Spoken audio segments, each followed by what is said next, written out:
Sziasztok, Nagy Violetta vagyok, Tortaiskola, és még valami eszembe jutott, ilyet nem kérdeztetek, de ez is egy nagyon-nagyon érdekes téma musz kategóriában. Mégpedig az, amikor szétcsúszik a musz, amikor kihordósodik a musz, amikor a rétegek elválnak egymástól, ezek mind-mind technikai hibák. Receptúra leginkább a probléma, illetve az összeállítás tervezési hibája, a melyik réteg miután hogyan következik, bár itt leginkább akkor szokott jelentkezni, amikor fölvágnánk és mindenki megy mindenfelé, a többi viszont alapvetően tud ilyet, tehát a szétcsúszás, a kifolyás, az elmozdulás, ezek mind technikai problémák.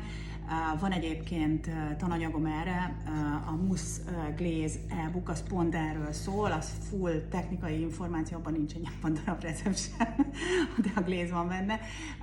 Csak arról szól, hogy egy mousse hogy néz ki, mekkora, miért, hogyan építkezünk, milyen muszok vannak, hogy érdemes egymásra tervezni a rétegeket, mert hogy nagyon nem mindegy, tehát egy musztortánál azért nem arról szól a musztorta, hogy kigondoltam azt, hogy az úgy fog kinézni, és én olyat akarok, és akkor az működni is fog. Ez az első lépés, és utána technikailag végig kell gondolni, hogy igen, hogyha azt oda beteszem, akkor az működni fog ugyanúgy, mint akár egy más musztortánál, hogyha más helyre teszem be, vagy ott már nem fog működni.